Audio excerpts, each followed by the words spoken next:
Michael Katz from the Daily Journal. You guys are 17-2 this season when Dre scores at least 10 points. But outside of the scoring boost, in what ways does he impact winning? Because it seems like when he's active, good things happen for you guys. Yeah, so many stories in college basketball, and not all can be told day one. But Dre Davis is one of the best players in college basketball. You know, an effective player at Louisville and Seton Hall. Positionless guy. He's one of, if not our best defensive player. He's one of, or not, maybe our best offensive player. He can score on all three levels. He's a competitor. He leads really through his actions in his game, but he'll speak up from time to time when needed. Off the court, lives his life with unbelievable balance. He's a proud father. He's a girl dad. So, Dre means everything for us. And as you advance in this tournament, your best players have to play, their A game. Doesn't mean they got to make every shot, but they've got to impact every possession. And, I thought Dre was the best player on the floor in yesterday's game in the first half, and we needed that. Jake Thompson, Ole Miss Spirit on three. Chris, when looking at Iowa State so far, is this a matchup you feel like that physicality and physicalness is going to be kind of taken to a different level for both of y'all? Yeah, I can't speak for them, but from us, yes, nothing but respect for Iowa State. TJ does a great job. Their team has an identity. Doesn't take long to figure it out. They're physical, they're connected, they're hard-playing guys. I think it's a great coaching fit, TJ with Iowa State.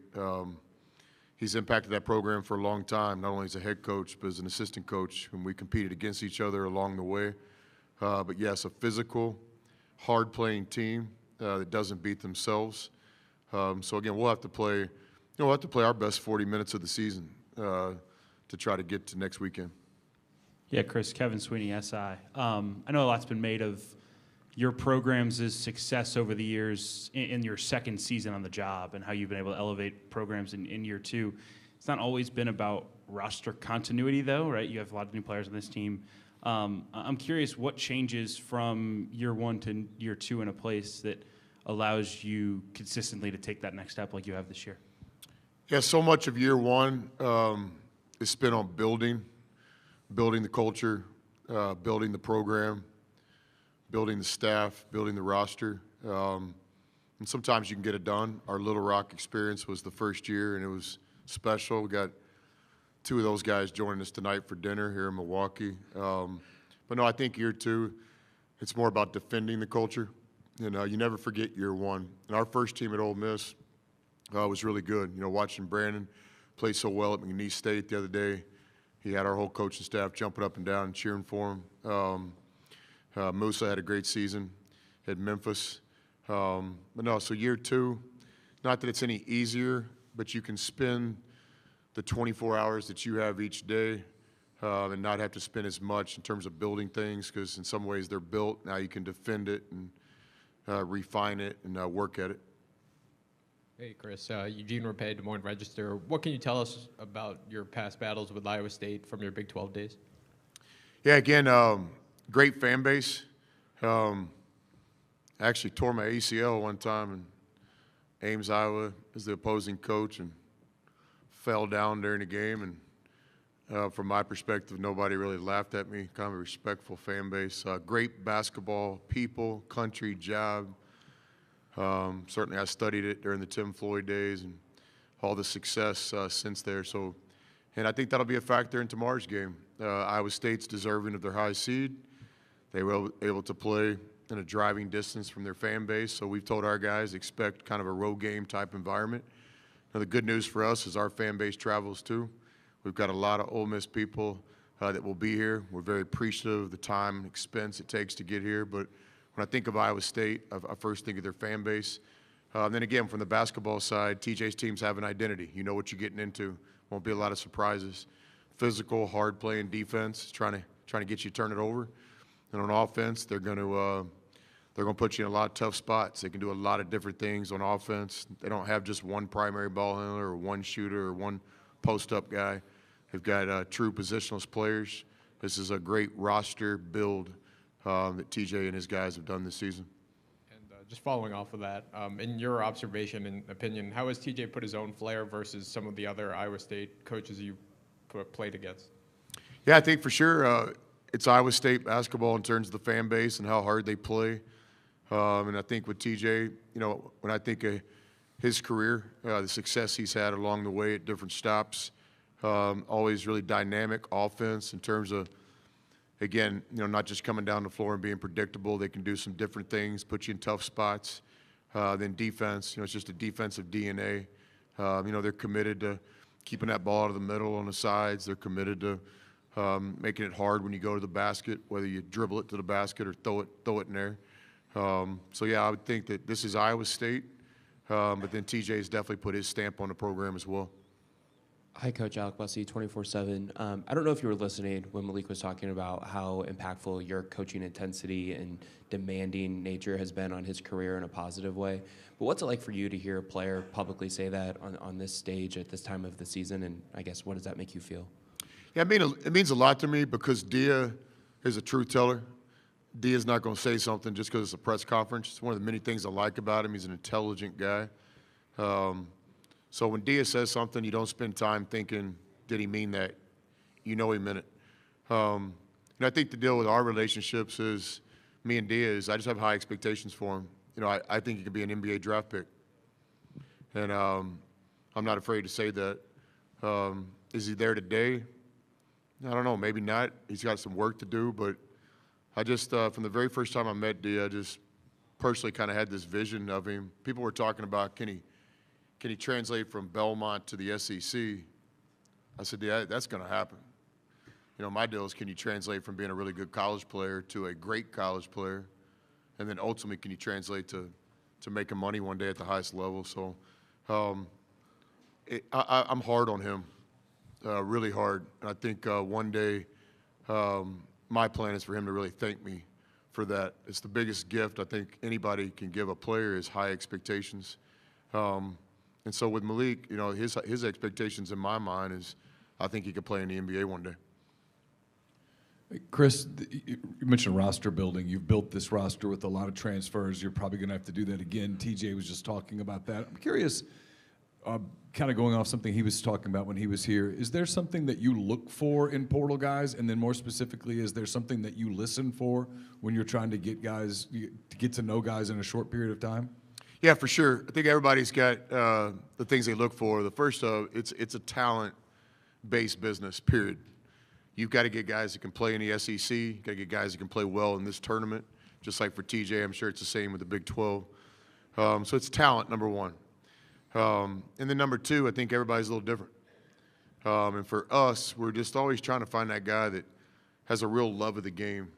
And really not even love of the game, addiction to the game. If you like something, you got no chance to play at this level. If you love it, okay, you might love your favorite TV show too. When you tell me you're addicted to basketball, that there can't go a day that goes by that you don't get some work in, there's not a minute that goes by that you're not thinking about your last game, next workout, your craft. I think when you can get those guys that are literally addicted to it, nothing more important in their life other than faith, family, and whatever they're trying to get done academically.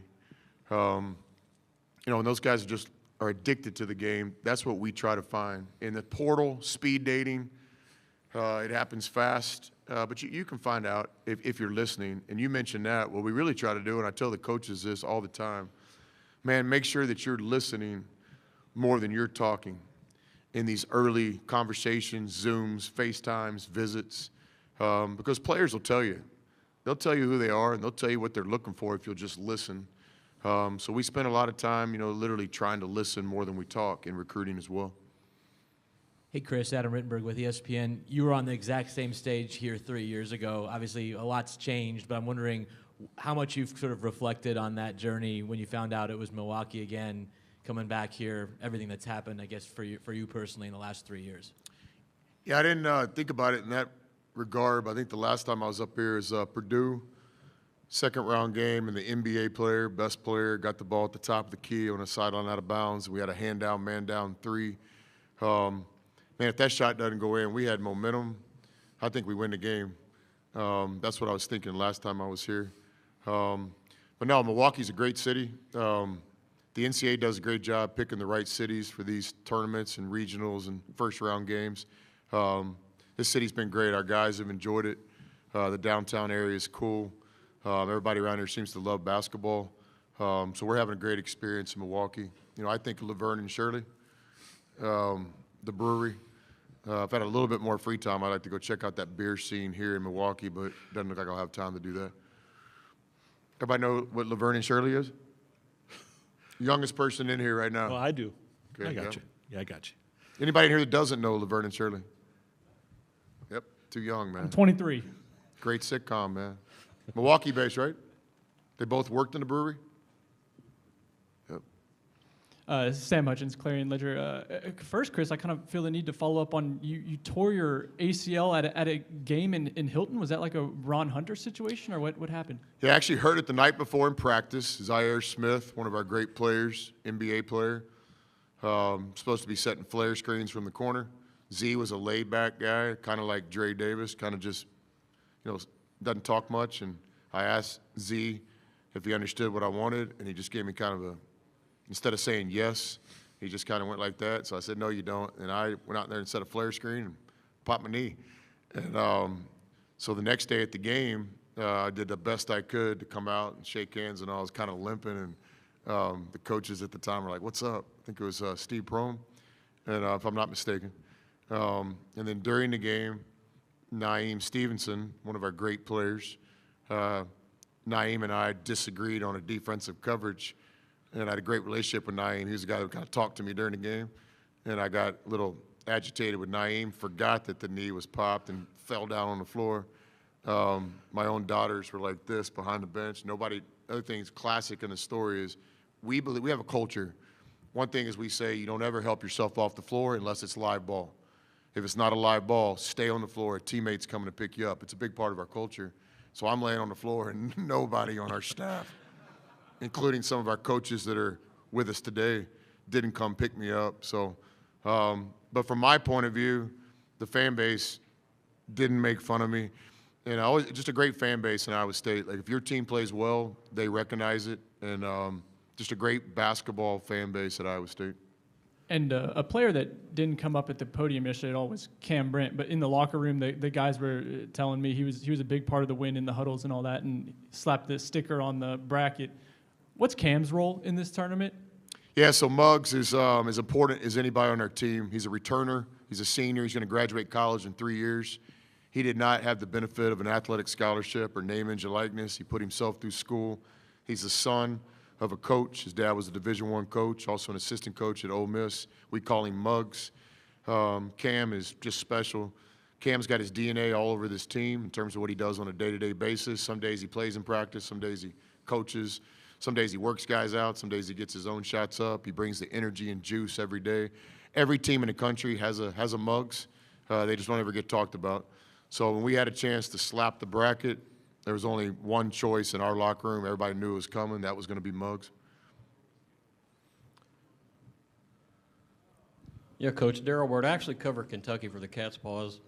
If I'm not mistaken, you guys are pretty heavily involved in recruiting Travis Perry out of Eddyville. I was just curious what you were attracted to by him.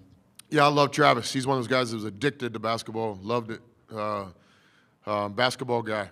So I enjoyed recruiting him, getting a relationship with his family. And recruiting, you don't get so many more guys than you do get. But I was really happy for him that he found a great fit and playing a great role as a freshman for Coach Pope's team. And he's a guy that I always cheer for, have nothing but respect for. That dude's a baller, man. He loves basketball. Thank you, Coach. Good luck tomorrow night.